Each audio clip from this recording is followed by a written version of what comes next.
Okay, this is the Olympic and powerlifting program. We're on to phase 3, session 2. Okay, and look, this is the point of the program where I gotta say, you have to earn this. You have to, in order to be able to complete these workouts, you have to work toward it, okay? You have to earn being able to do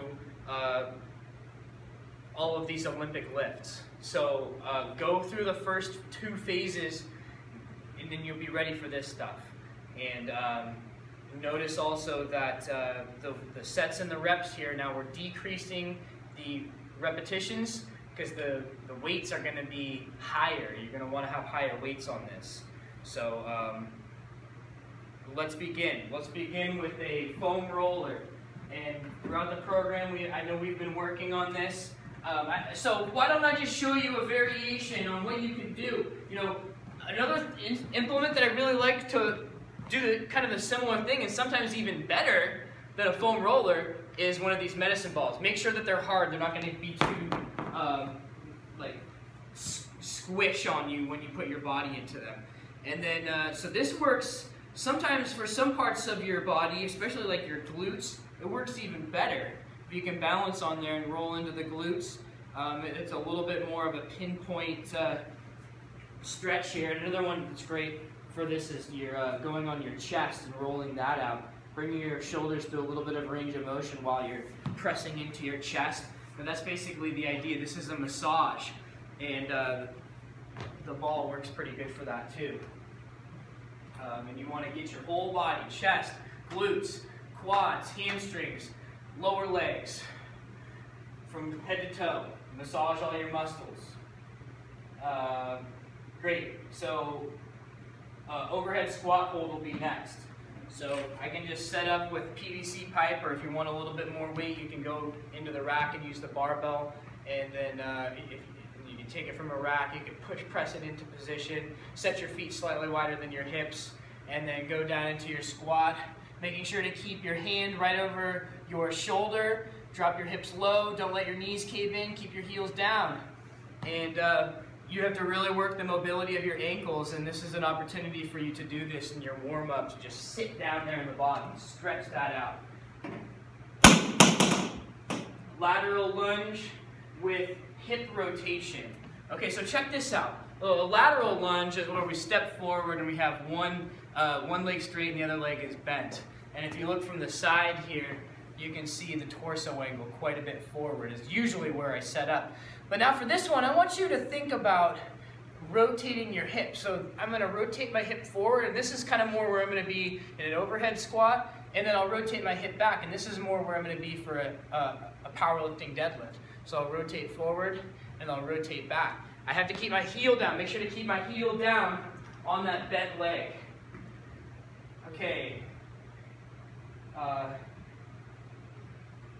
Hanging knee-ups are next for the warm-up. And so yeah, set myself up here, I'm hanging, and then I'm just going to lift my knees up to hip width, or even a little bit higher if I want to. Extending through the shoulder, I'm directly overhead, but every time I pull through, I'm going to get this little bit of depression of my scapula, working my lats and my traps to make that motion happen. Mountain climbers are next. So for a time, I'm just going to do some mountain climbers. I'm going to start with my hands, palms down. My toe of my front leg is going to be even with my hands, and my back leg is fully extended. And then I just do a switch, switch, jump switch into your mountain climber here. And then the last one will be jump rope. So, yep, just get your rope, and just thinking about staying really tight with your upper body. This is the action that's going to happen with your upper body, and it's going to be in sync with your lower body. So knees are bent, elbows are bent, and knees are extended, elbows are extended. And this is where you're going to be when you're up in the air. This is where you're going to be when you land, and you can just throw it in. If you really wanted to, you can do double unders during that period of time. And that should warm you up, and you'll be ready for your strength. We'll start with some front squats. So, yeah, this has got to be on a rack. I don't have a rack in here, but you got to do your front squats from a rack. And so take it off, establish your rack position, which you should have mastered by now, and squeeze it real tight. Elbows up and in for this. Brace your abdominals. Set your feet slightly wider than your hips with your heels down, and then take a big breath in to brace the abdominals with everything you got, and then send the hips back a little bit without losing the shoulders forward. Achieve your depth, and then drive out of the bottom. Don't let your knees cave in. Never sacrifice that form. Don't let this lag happen at the bottom where the hips come up. Don't let the elbows drop down. Okay, you just have to pick weights all the way through where you can keep those body mechanics. Be very diligent about that. Never break form, okay? Never break form. Now bench press is next. And same thing, we've already gone through a cycle. We've already gone through a cycle of front squats, so we've already gone through a cycle of bench press. So basically you're gonna be trying to come back to this and beat your scores from last time. And now you can see I'm setting up this sort of makeshift deal here on these benches, which if you absolutely had to, I guess you could use. But no, you'd be much better off with a proper bench setup with a rack. But I'm just gonna demo the body mechanics for this. And also at this point, since you're going a little bit heavier, it's really going to help you to have a spotter. It's really going to help you to have a lift off into position. So the lift off, having somebody help you get into position off of the rack, unrack the bar, it's not a macho thing to, you know, be able to unrack your own bar. You're going to be in a lot better position to really thrive in this on the bench press and do a little bit more weight if you can keep your shoulders retracted as you're getting set up. So if I had to unrack it, it's really hard for me to unrack it without retracting, detracting my shoulder blades. And then it's like I have to set them back up, and if I have a heavy weight on there, that's going to be exhausting enough, and then I'm going to be tired by the time I actually go to do my press. So if you have a spotter, you can keep those shoulder blades pinched back on the bench the whole time, and then he can set you up while you have your shoulders already retracted. You're going to be a lot stronger while you're actually benching.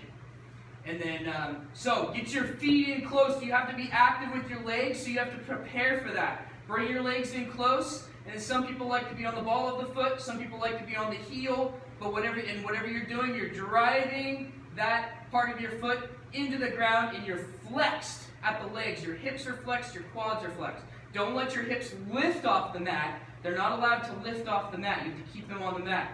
But engage. I'm tight here. When I come out, I want to settle here for a moment. Make sure I have my stability. I don't want to be like wobbling and then try to go do my rep. I have to be stable, controlled, and then grip. You can really vary the grip. You can be slightly wider than your shoulders, or you can go, some of the guys who bench a whole lot, they go really wide. I think it might be, if you're more for just like functional training, I think slightly wider than shoulder width is about the sweet spot, but you can play with it. Okay? Now, I'm going to be bending the elbows, and see that the elbows bend forward. I don't want them to flare out to the side. They have to bend forward. And then I'm coming down, and I'm probably going to be touching right below my chest, and then driving back up. So, imagining that I'm lying flat, but I'm going to show you from this angle. When the bar is being unracked, it's underneath my shoulder. But when I come down, it's going to come down low to my chest. So there's this little bit of angle on the bar that I want for the bench press. All right, and next we'll do a one-arm pull-down. So this is an okay setup for this, but if I had a cable machine, I could do probably an even better job. Or even if I had a pull-down machine, I can use that too. But any way where you're having resistance from up top that you're going to be pulling down. And here, to best get in position for this one, I'm probably going to want to take a knee down.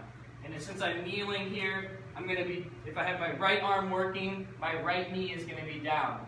And I'd much rather be having to pull from directly overhead. I can't quite get that from here, so I'll just show you how you're going to pull it down right to your side here, right down to your chest.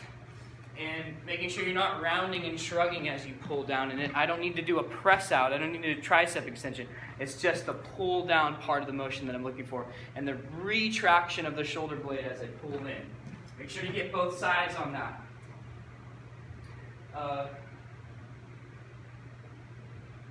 Lateral band steps are next. So, I'm sorry. Nope, that's session 1. No, I want to go for dumbbell chest squeezes next. Okay, so I'm back onto my bench. I might want to do this, I can do this from flat or angled, it doesn't really matter.